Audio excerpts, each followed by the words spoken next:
Hello, podcast listeners. We know podcasts are a great way to catch up on a program that you may have missed on KSJE, and it's provided as a free service of this radio station. But you know, KSJE is now listener-supported, and so while you enjoy this podcast, we hope that you'll also take some time to join KSJE. Become a member today. It's quite easy to do. Just go to our website at ksje.com/support and pick the level of support that best matches your budget.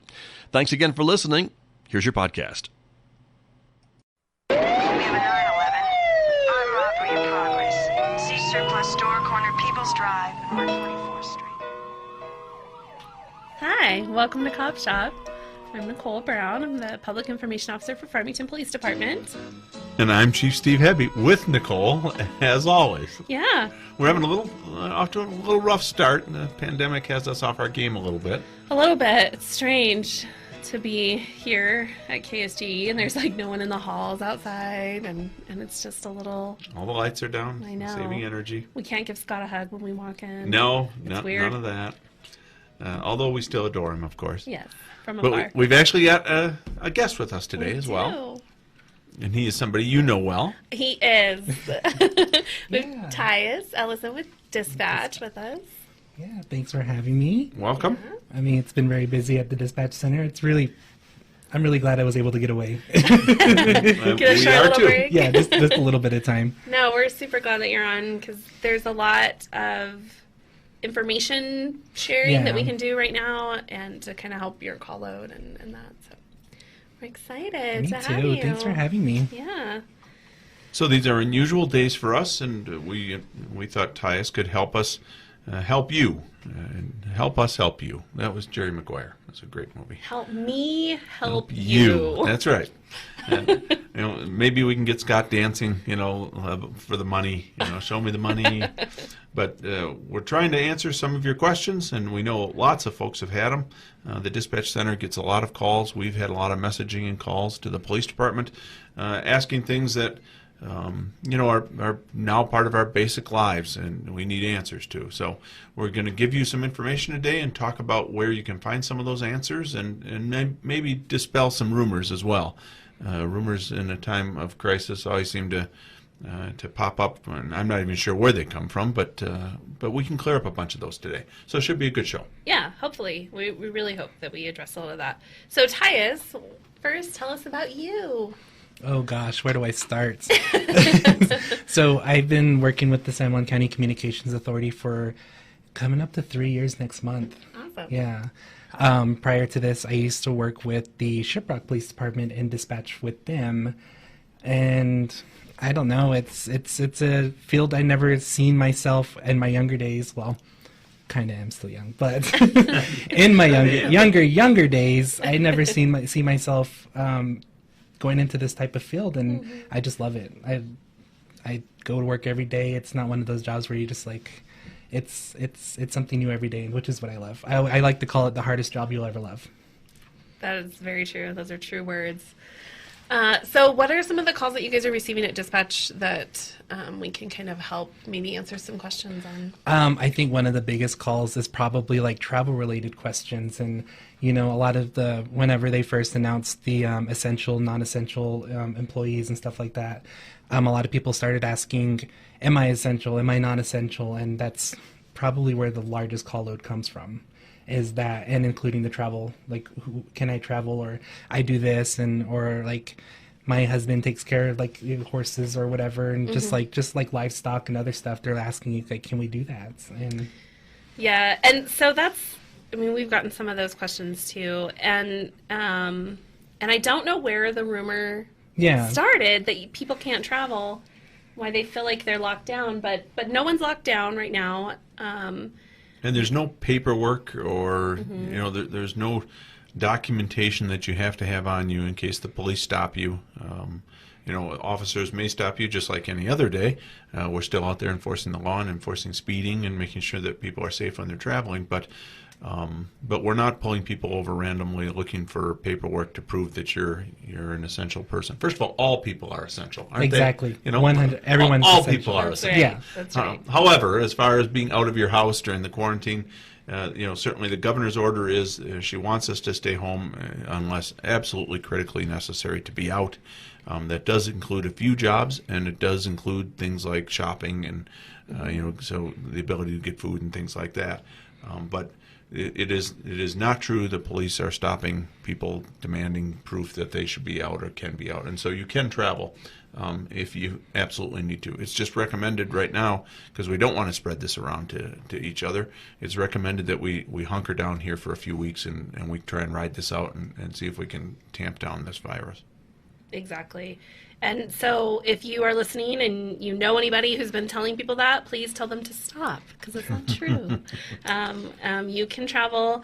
The only travel that I think is restricted right now is the international border between New Mexico and Mexico. So that is restricted to only essential trips or essential people.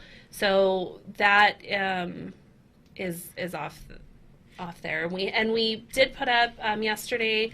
We shared some frequently asked questions, and that was one of the things that we addressed, that the state borders are not closed, but we do, like Chief said, we want everyone to stay home if you can, if you're able to, and you don't have to go anywhere for your job, stay home. But the state borders are not closed, and the New Mexico border is only open to essential travel.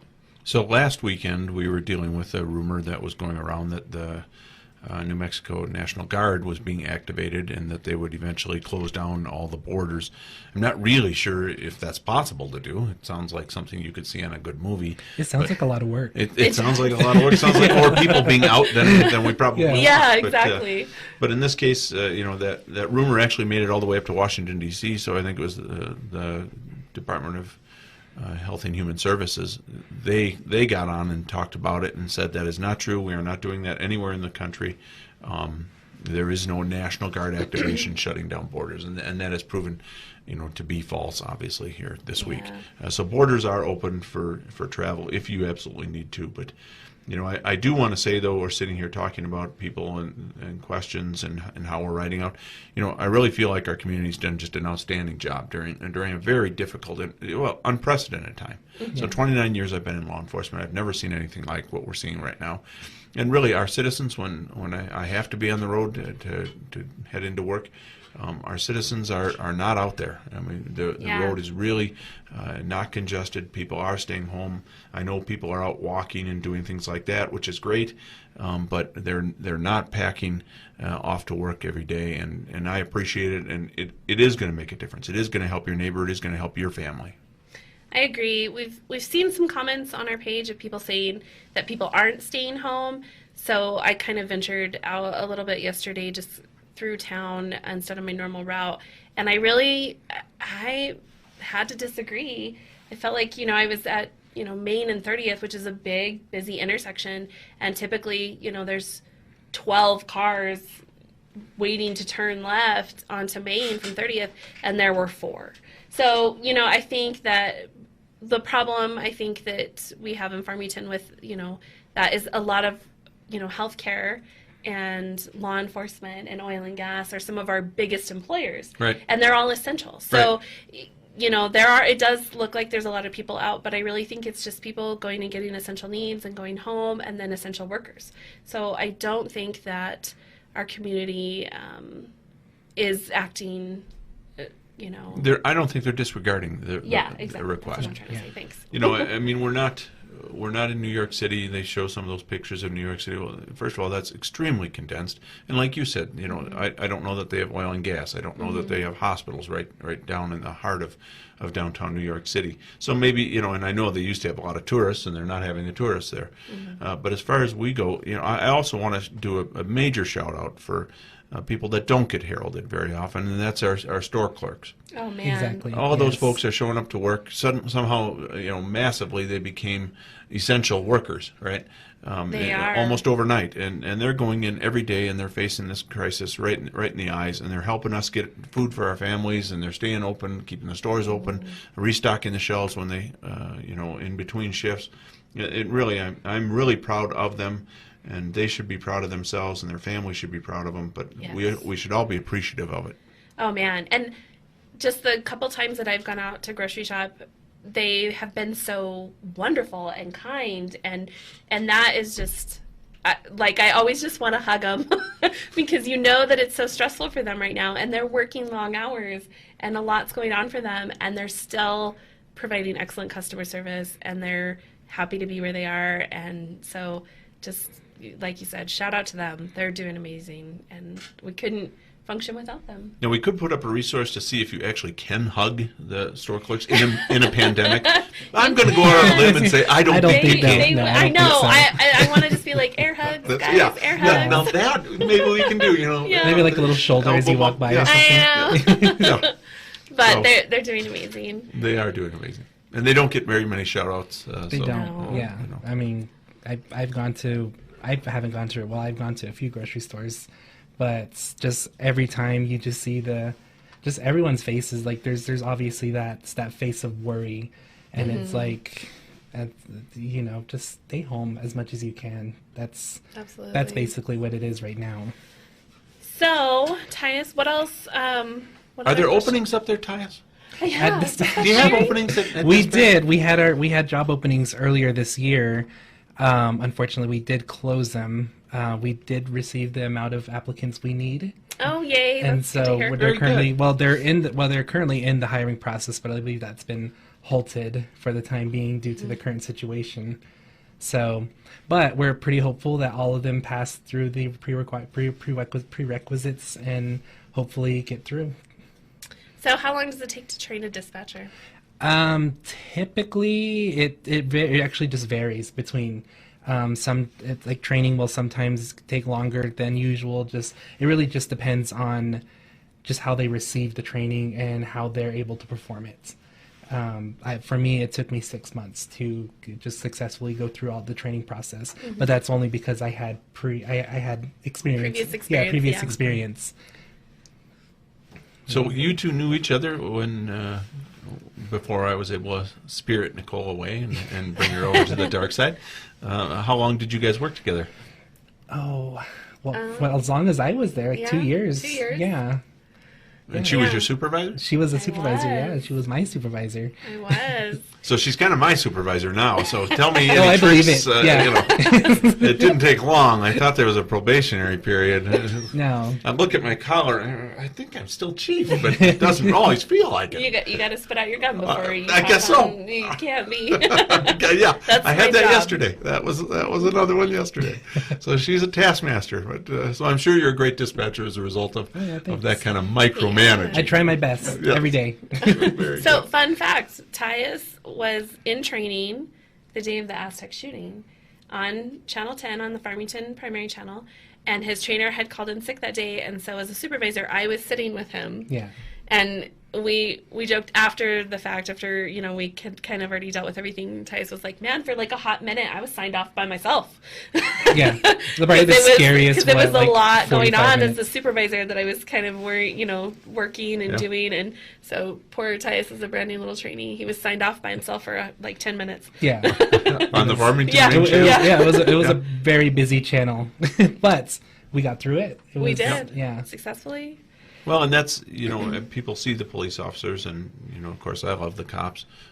But there's so many other people behind the scenes. We've got all sorts of civilian employees at the police department. And, of course, then there's the EMS folks and the fire folks. And ultimately, there's the dispatchers that are receiving all these calls and are trying to steady people in a difficult time. This is a time where people don't feel a lot of control, and they're reaching out, and sometimes not as pleasantly. But you guys, I think, have done an excellent job of managing a tough situation. Like I said, I think it's unprecedented in our country to see something like this, and we're all kind of doing a pretty good job, I think, of getting people information when we can and getting them help. The rest of the time. Exactly.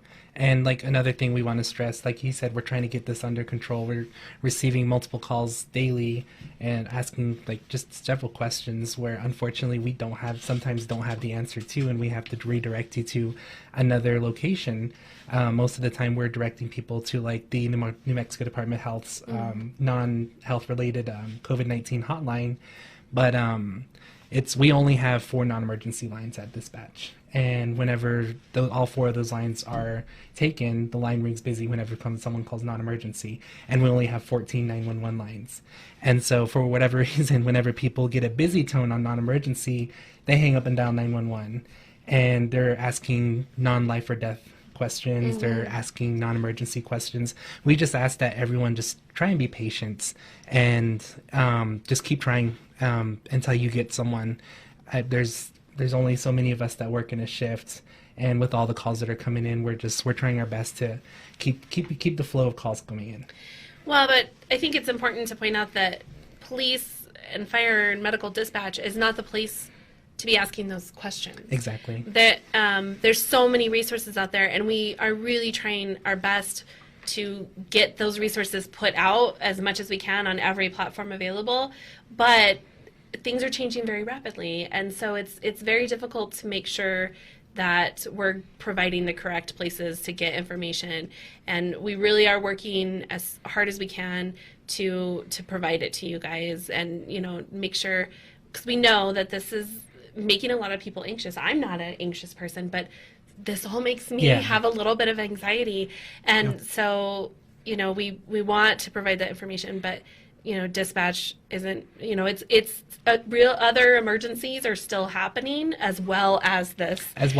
And so it's a lot to handle, and, we are definitely trying to get all that information out to everyone. We put out, like we said, our frequently asked questions. State Police put out one as well, addressing, there's another rumor going around that officers are stopping people, and we kind of already talked about that. We're doing regular kind of traffic stuff, but we're not stopping people and questioning where they're going and asking if they have papers. It's not happening. Now, we do have up on the Facebook site for KSJE, which if you're watching, and we've shared we're doing a watch party on a couple of different channels. You'll see the COVID-19 fact sheet that Nicole put together. It's some of the frequently asked questions that we've been getting at the police department, and that I'm sure you two over at Dispatch have been getting. And it's routing you off to some of the other sites. Some of them are with the state. If you have concerns about a business that is staying open and you're not sure if it's really supposed to be, or if you have concerns about things like another rumor that we had a curfew. There was a rumor that FPD and Sheriff's Office deputies were stopping people because there was a curfew. There is no curfew here in Farmington or in San Juan County. The Navajo Nation does have separate rules, and we've given you some information on where you can go to see those rules. Navajo Nation they're struggling too to try and deal with this issue, and so they've got some rules that if you live out there in the nation, we've got the website up for you. But otherwise, if you'll log in, take a look at that. It's worth just spending 15 or 20 minutes. Heck, we're all locked in anyway. Right. So take a pause on the Monopoly game and log in and take a look at some of the websites that we've provided for you. And there'll be some answers to some of these questions. But the biggest overwhelming one, I guess, we don't really have up there, and that's the travel one. And there is no travel restrictions. Mm-hmm. Yeah. Exactly. And something like on a lighter note that I saw on Nextdoor, some people were doing, you can kind of put it out to your neighborhood to do a bear hunt. So you can put a stuffed bear like in your window, and so then families that have kids, when they go on their walk during the day or whatever, they can look for bears. So it's a cute idea. There's lots of great stuff on Nextdoor. I believe they've put up a help map or a helper map, I think. I can't remember exactly what it's called. But you, anybody who would like to volunteer to go get your elderly neighbors groceries, or anything like that you can do, volunteer or whatever, and then other neighbors that are needing things can find it on the map. So that's a really great resource. If you're not on Nextdoor, feel free to sign up. We love to see that. There's plenty of neighborhoods in and around Farmington and in the county, so utilize it. It'll help kind of keep you. Scott talked about with Megan on one of their shows about how social distancing and physical distancing. And I really liked that you addressed that you can still be social through technology while keeping a physical distance. So, and Scott put up a graphic there. What is physical distancing? And so you want to stay 6 feet away from people, and but you can still be social. You can, I FaceTimed a friend the other night we both had our glasses of wine, and she unboxed a gift that I had sent her for her birthday, and so you can still be very social, but be sure you're keeping that physical distance. So it's physical distancing. So we've had lots of folks watching today, so there's a plus for the virus, I guess, is people have little else to do but watch us. I know. Hey guys, we're so great you joined us. We're trying to take it as a compliment and not just you're so bored you might as well watch us. But we're on every other week on Friday. Always entertaining. We're always trying. Yeah. Now Scott is a big Buffalo Bills fan. For those of you that don't know that, and we're coming up fast on the draft. And how's Buffalo looking in the off season? Yeah, I'm sure they're fine. Well, that's not quite the answer I was hoping for. Scott needs to focus a little bit more on the Buffalo franchise, but we'll help him out with that. Okay. We've got some other announcements things that we've changed here this week. Like Nicole said, it's been actually a very busy week. Things are changing quickly for us. Mm-hmm. We did shut down our records division, so until yesterday, I guess, you could still come into the police department. We were still open for business like we normally would. Now we're trying to route folks to our online platforms for things like IPR requests or filling out police reports. You can do that online now. We've always had the ability. We're just steering folks away to try and protect our officers from more contact. We also you'll see our officers from time to time in gloves and with glasses on when they're responding to calls. We are not doing masks yet, but that might be something that if things get worse here in the San Juan County area, which is possible, we might actually begin having officers wearing masks all the time in an effort to try and keep our responders safe and out there in the field. But that's one of the challenges for us is trying to find that blend between we're still open for business, we're still your police department, we still respond to calls, but we're trying to keep our officers safe and not get them exposed to things. Yeah. And another thing I wanted to highlight was that us at dispatch were asking if anyone calling for physical contact from a police officer, especially like fire EMS, we're asking questions if you're having any symptoms that are associated with COVID-19, and it's just for our officers' safety. And we just want the officers to remain safe because, of course, our priority is not only the citizens of San Juan County, but, of course, the personnel we dispatch for. So those are additional questions you guys, the citizens, should be made aware of, is that we're asking. And that's great. And when you look at it, I mean, we look at New York City or Detroit, and I see 20 or 30 or 40 officers that are off on quarantine.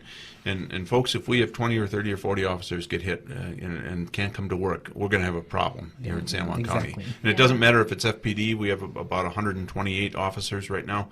But you've also got your sheriff's office. There are roughly 100 officers. That includes command staff. Yeah. So my 128 includes command staff. I guess you could see me responding to calls eventually, but we might not love that notion. Might not be the service. I've heard the story, San Juan County. I don't know. Yeah. So we are trying hard to keep our officers safe so that they can respond. And like Nicole said, we still have all sorts of actual crime, just like we had before this hitting. Unfortunately, that hasn't all shut down. So those are good questions, and we're appreciative of your support.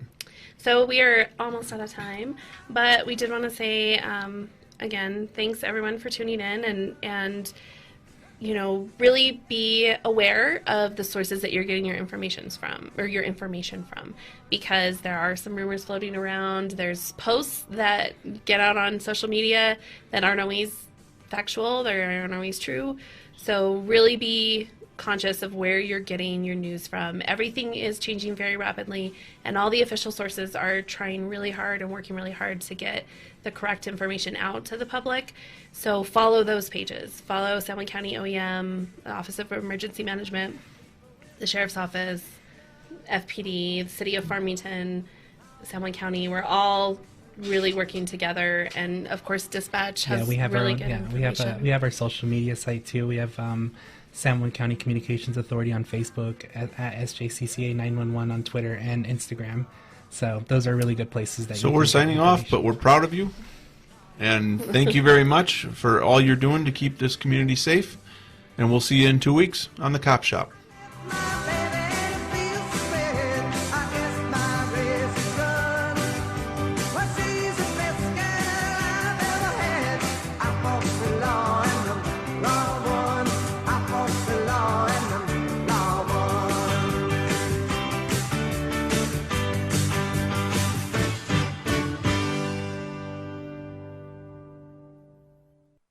You're tuned to the Beacon, KSJE 90.9 FM, your information and cultural beacon for the Four Corners, serving Aztec, Bloomfield, and Farmington. Reach us today online at ksje.com.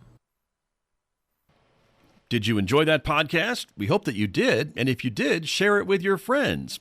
And if you really want to keep podcasts like this coming, please support KSJE. You can do it easily online at ksje.com.